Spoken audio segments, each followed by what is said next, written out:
Très bien, bonjour à toutes et à tous. Il m'appartient de conclure. Je vais essayer, c'est pas dans mes habitudes, mais de faire court, puisque je vois déjà que votre couleur a un petit peu évolué. Vous étiez rouge, vous commencez à brunir un petit peu. Donc je vois celles et ceux qui se sont abrités à côté du container. C'est plutôt les équipes de BRL. Il y a un délit d'initié, là. Il y a un petit peu des connaissances. Bon, plus sérieusement, je vais centrer mon propos sur 3 éléments. Le premier, c'est l'innovation. On en a parlé, mais je souhaiterais donner quelques éléments directeurs sur ce sujet. Le deuxième, c'est le collectif, le partenariat, sans lequel nous ne serions pas là aujourd'hui pour cette inauguration. Et le troisième, c'est l'utilité. L'utilité, en l'espèce, pour le territoire, dans une stratégie d'adaptation. Alors sur le premier sujet, quand on parle effectivement d'innovation, la réutilisation des eaux usées, c'est un procédé qui existe depuis l'Antiquité. Donc on pourrait se dire, qu'est-ce qu'il y a d'innovant aujourd'hui ? Ce qu'il y a d'innovant, c'est d'avoir réfléchi à une approche dans laquelle une station d'épuration qui fonctionne de manière continue, au gré des habitants plutôt stables, même s'il y a un petit effet de saisonnalité sur Roquefort-des-Corbières, doit s'accommoder d'une demande en eau qui, elle, comme vous l'avez compris, est plutôt orientée par le climat et plutôt en période estivale. Et pour cela, il a fallu réfléchir sur comment, de façon optimale, stocker l'eau, avec un cahier des charges assez exigeant, vous l'avez compris, pas de moustiques, et en plus pas d'odeur, ce qui n'est pas forcément évident lorsqu'on parle de stockage d'eau. Donc il a fallu là aussi pouvoir développer, en accompagnement des techniques d'imperméabilisation, vous l'avez vu avec la géomembrane et le géotextile qui accompagnent ce bassin, et faire en sorte, par sa profondeur, qu'il puisse fonctionner de manière assez concentrée pour ne pas prendre une partie de l'espace auquel il est destiné. L'innovation, c'est aussi d'avoir souhaité faire un pilote qui soit robuste, qui soit capable de fonctionner de manière efficace et qui puisse conduire à un prix de revient de l'irrigation qui soit acceptable.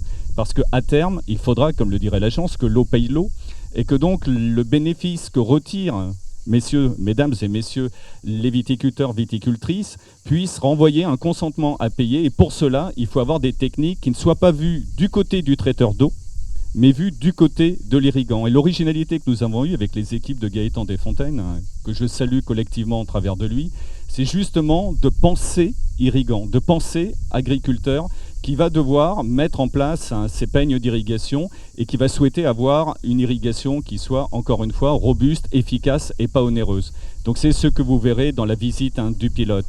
L'innovation aussi, c'est pouvoir, à partir d'un élément nouveau, le répliquer, le dupliquer.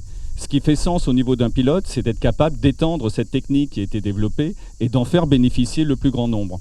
Donc c'est l'ambition qui est portée. Et là, on travaille effectivement avec le Grand Narbonne par rapport au programme Littoral Plus qui a été lancé au niveau national et soutenu par la région Occitanie pour pouvoir étendre le bénéfice de cette irrigation par la réutilisation des eaux usées traitées. Et je salue nos confrères de Veolia qui s'associent également à cette initiative au travers des équipes de BRL pour développer une utilisation, une réutilisation, une deuxième vie, une économie circulaire de l'eau en quelque sorte par rapport au territoire.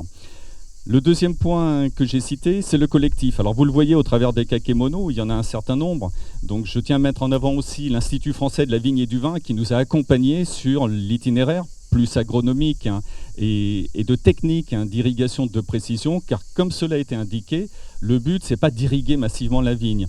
On vient tout simplement compenser un stress hydrique. Et compenser un stress hydrique, c'est amener 1 à 2 mm d'eau par jour au niveau de la plante. Ramener un hectare, ça fait 10 à 20 mètres cubes chaque jour. Ramener à une année, c'est entre 300 à 500 mètres cubes d'eau. Lorsque, pour comparer, pour un pêcher par exemple, on sera entre 5000 à 6000 mètres cubes d'eau. Donc on voit qu'on est vraiment sur une irrigation qui est très précautionneuse et qui fait que compenser l'aléa climatique et les orages que nous n'avons plus en la saison.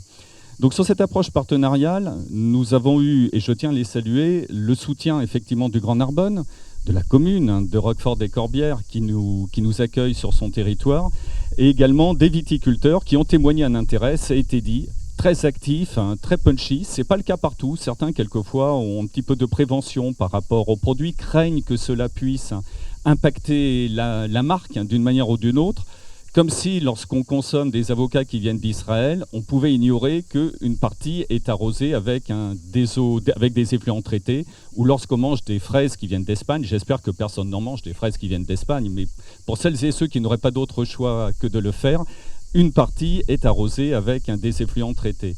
Donc, Cette technique, elle est maîtrisée aujourd'hui, comme on l'a vu, il n'y a pas de risque à l'utiliser, et donc il faut pouvoir aller plus loin. Je souhaiterais aussi saluer les entreprises qui se sont impliquées pour la réalisation de ce pilote. J'ai croisé tout à l'heure M. Casal de l'entreprise éponyme qui s'est impliqué sur le projet, et également de manière un petit peu plus large, la filière de l'eau au travers du pôle de compétitivité Aquavalais qui soutient la dynamique de réutilisation des eaux usées et l'approche plus collective au niveau national de la fédération que nous sommes en train de monter, qui va réunir les 3 pôles de l'eau, Hydreos, Dream et Aquavalais, a mis dans son programme prioritaire la réutilisation des eaux usées. Donc ce collectif, il est indispensable parce que pour réussir des projets dont j'ai rappelé qu'ils étaient innovants, il faut pour cela vaincre un certain nombre de difficultés et notamment, et ce n'est pas la moindre d'entre elles, obtenir des autorisations administratives qui quelquefois sont un petit peu complexes. Et là, je tiens à saluer, même s'ils ne sont pas nécessairement présents, les représentants des services de l'État, de l'Agence régionale de santé, de la DDTM, qui ont été accompagnants, qui ont été bons partenaires, parce qu'on peut, c'est toujours la même chose, soit trouver des problèmes aux solutions, soit trouver des solutions aux problèmes. Nous, on aime notre administration française lorsqu'elle accompagne, et elle sait le faire en général, pour trouver des solutions aux problèmes comme cela a été fait. Et dans les partenaires, je les ai gardés pour la fin, l'Agence de l'eau. Mais l'Agence de l'eau n'est pas exactement un partenaire dans cette opération, puisque c'est elle qui l'a suscité en lançant l'appel à projet. Et donc je tiens à saluer, siégeant par ailleurs au comité de bassin Rhône-Méditerranée, j'ai l'occasion de saluer le travail des équipes des différentes délégations, et c'est le cas pour celle de Dominique Collin, qui sont sur le terrain et qui rendent concrète toute cette vision d'une gestion intégrée des ressources en eau, d'une gestion économe, et là dans le cas d'espèce de la réutilisation des eaux usées. Très rapidement, le troisième point que je souhaitais évoquer, c'était celui de l'utilité. Nos projets n'ont de sens que si effectivement ils répondent à une destination. On n'est pas là pour se faire plaisir en faisant des projets innovants, en faisant des projets collectifs, si au bout du bout, il n'y a pas une utilité pour le territoire. Et cette utilité, cher président, puisque vous le représentez de la cave de Cap-le-Cat, et au travers de la profession agricole, vous l'avez illustré. Aujourd'hui, le changement climatique, c'est plus à débattre. Pas la peine de faire des grands constats, il est présent, les chiffres ont été rappelés, un déficit hydrique de l'ordre de 150 mm d'eau.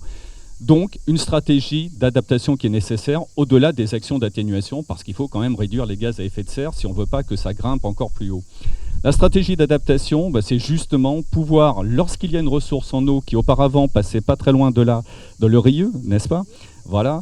Se dire, cette eau qui vient de l'Orbe, en plus, qui vient d'en dehors du bassin versant, on va lui donner une seconde vie, on va lui donner une destination au travers de l'alimentation de la viticulture. Et c'est ce qui a pu être fait pour, au départ, 1 hectare, sous un format de pilote, voilà, pour arriver à se roder, bien quel est le dispositif, aujourd'hui de 15 hectares, et on a à cœur de pouvoir l'étendre. Je terminais mes propos justement en élargissant le regard et en se disant que ce qui fait ici, aujourd'hui, le centre du monde, n'est-ce pas? Voilà, aujourd'hui nous sommes au centre du monde, juste à côté de la gare de Perpignan.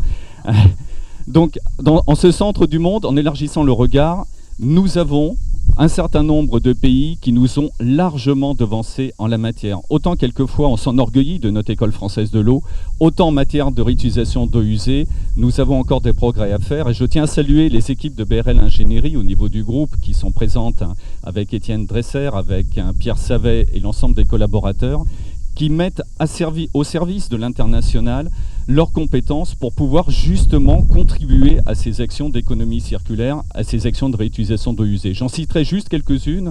On pense forcément à Israël, sur lequel la réutilisation des eaux usées est assez massive, pour 70 à 80% à peu près des eaux usées qui sont retourner vers une seconde vie.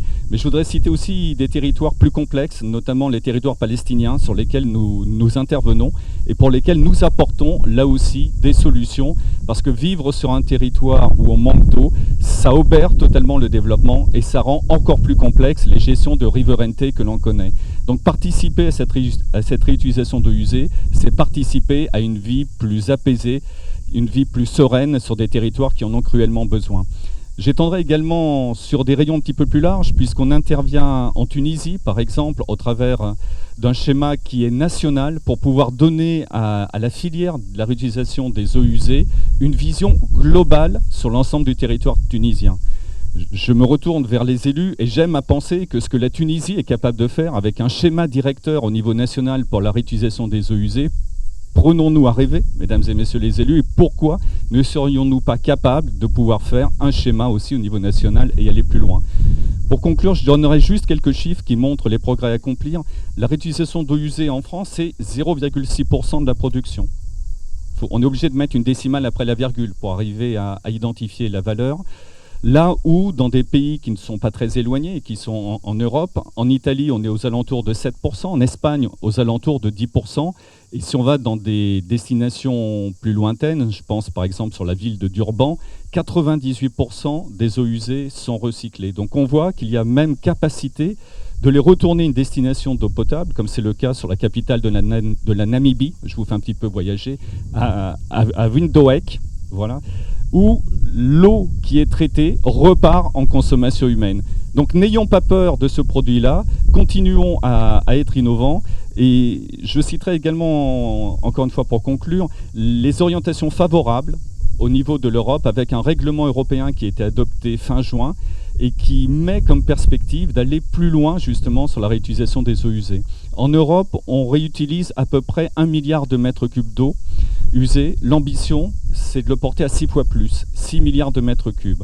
Donc prenons le pari tous ensemble qu'au travers de ce pilote, au travers d'autres actions qui sont portées par nos confrères de l'eau, au travers de l'action utile également d'Aqua-Vallée et de la Fédération de l'eau et du soutien des élus et de l'Agence de l'eau, nous pourrons encore davantage être innovants, collectifs et utiles à notre territoire. Et merci à vous d'avoir supporté tous ces discours avec des mines quand même assez réjouies.